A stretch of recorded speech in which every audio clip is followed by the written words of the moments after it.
they're being paid to bowl. They're being paid, they're being reimbursed. It's their job.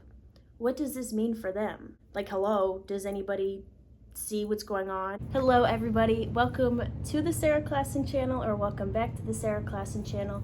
If you're new here, my name's Sarah. I'm from Canada, living in the US, and I make bowling content.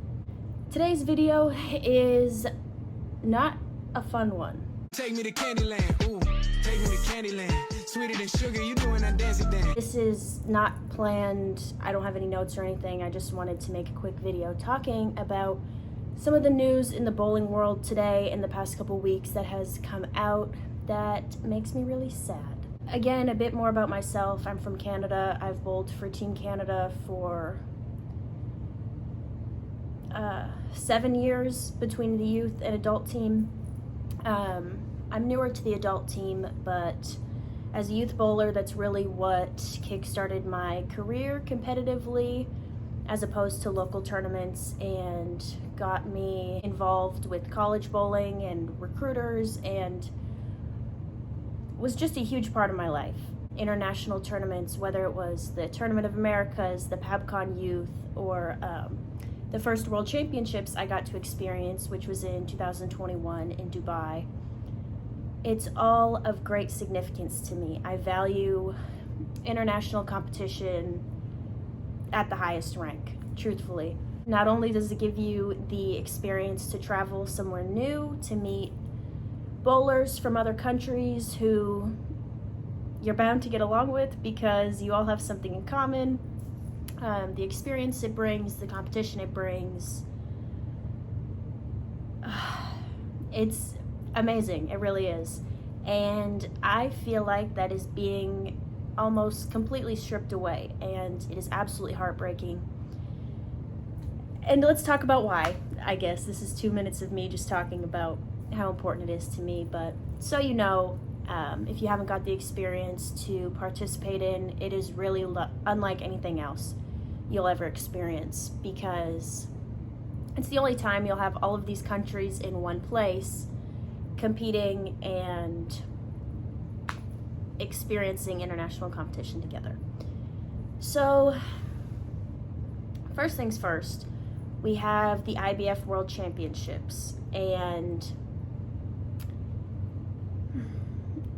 there is not many countries participating at this point. I know Team USA has announced that they will not be there. This is the article. If you haven't seen, this article specifically quotes Andrew Anderson, the head of the Athletes Advisory, stating that Team USA will not be participating as they do not believe there's enough meaningful competition, meaning there's not enough federations participating. So though not many councils have officially stated they won't be going, it's clear that there's a lack of interest in the event.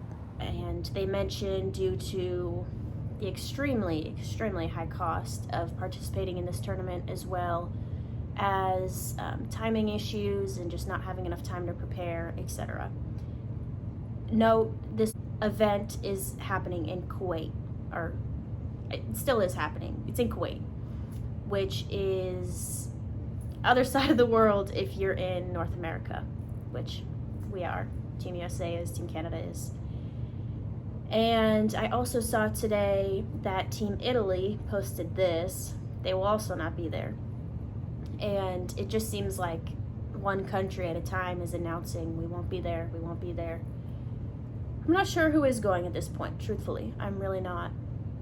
And that is just absolutely heartbreaking. You know, I understand the extremely high costs. You know, if you had to estimate it, it'd be around $75,000 to send a team to Kuwait to compete. And that's just airfare, hotels, food. That's public knowledge. It's just the expense of getting a group of, 4, 5, 8 people to Kuwait around the world. And I was unaware, I guess, that there was these issues, not only amongst North American teams, but as well as around the world. And it really makes me think how it was prepared or how a location was selected. Are there board meetings? Are there public opinions that get thrown into this pot and vote on one location? I don't know. But there's very minimal countries participating in the World Championships. And for me, I participated in the IBF World Championships in 2021 in Dubai. And when I was there, it was a dream.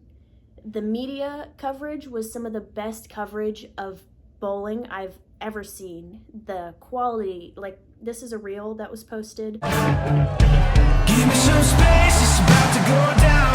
Cover your ears, it's about to get loud. It's getting loud.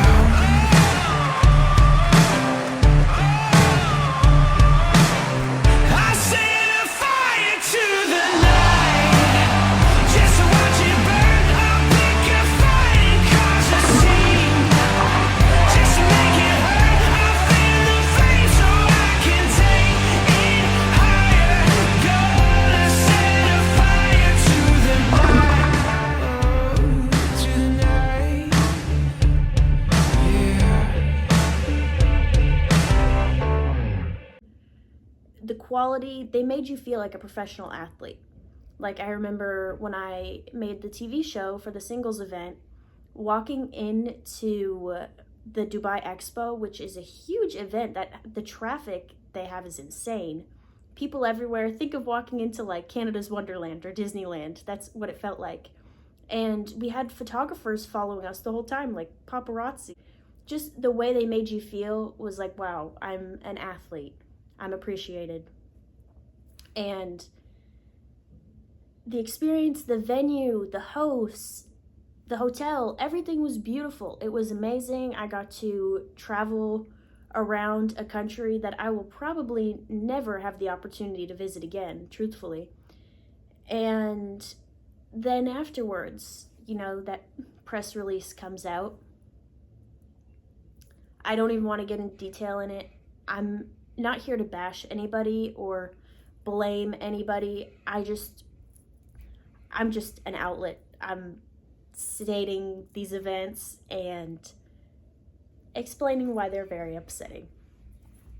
And man, it's just like, what do we have to do? You know, after an event like that, the coverage, the event itself, the hosts, the locations, I just don't know what it is that can make it go from that to barely happening. It makes absolutely no sense to me. And again, you can look at it as that's just this year. It's because it's so far away, and in 2 years, if they decide to host it in a more neutral area that makes it more accessible for more countries, more affordable, maybe we'll do it again in 2025. But man, it's just, that was one of the best experiences of my life. And I think other people enjoyed it. You know, it was a pretty different experience. And now it's not happening. And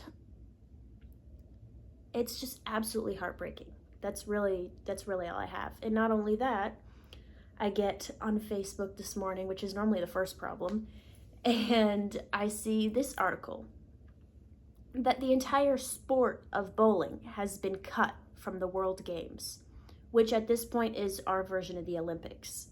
If you're unfamiliar, 2 men and 2 women would be sent to the World Games to compete in singles and doubles, and it's like the Olympics. It's the World Games, you know, it's, I think, a step below the Olympics.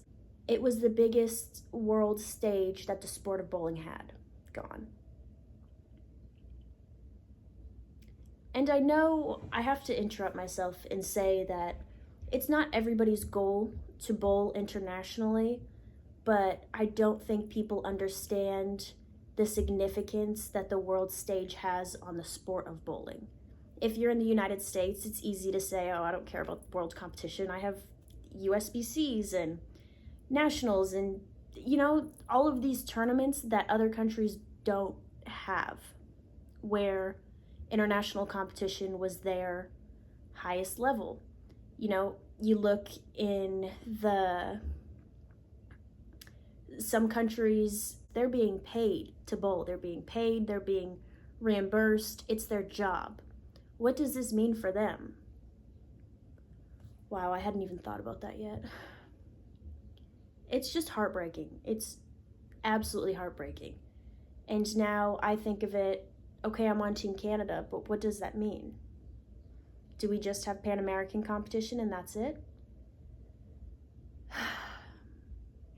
I don't know. And again, this is in no way supposed to be negative or offensive to anybody. I'm just stating, like, hello, does anybody see what's going on and how much the sport of bowling is losing? Because what do we change?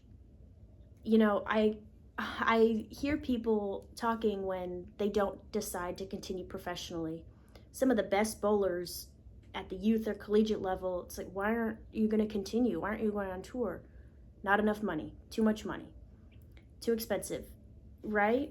And international competition, even if it's just your flight and your hotel being paid for, that's an opportunity where you don't have to front thousands and thousands of dollars to travel to a tournament to try and make money.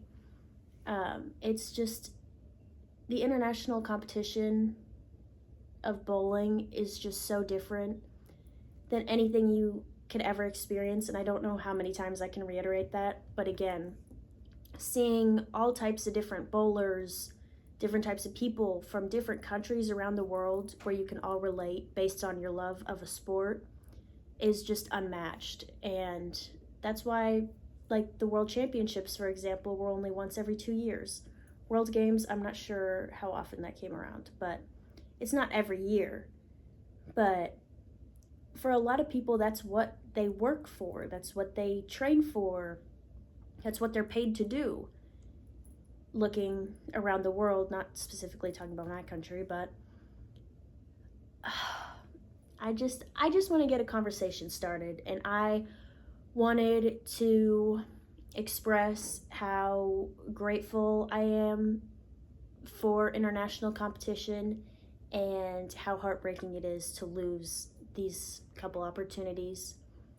But to end on a more positive note, again, maybe this is just temporary, maybe this is just a this year thing and will continue on in the future, but when you see those types of headlines 2 weeks in a row, you can't help but stop yourself and be like, okay, whoa, that's enough. Like that TikTok sound that says just a slice. It's like, that's enough. I said a slice, whatever, however it goes. Maybe I'll insert it if I won't get copyrighted. But yes, I really just want to get a competition, or I want international competition. I just want to get a conversation started on how we can better represent the sport of bowling around the world, and how we can give young athletes, middle-aged athletes, old athletes, it's kind of rude, elder athletes, the chance to travel internationally and compete. Maybe if you're curious to continue reading in on this topic, check out any of the articles I shared. Grow the sport. Tell somebody to go bowling today. And keep your fingers crossed.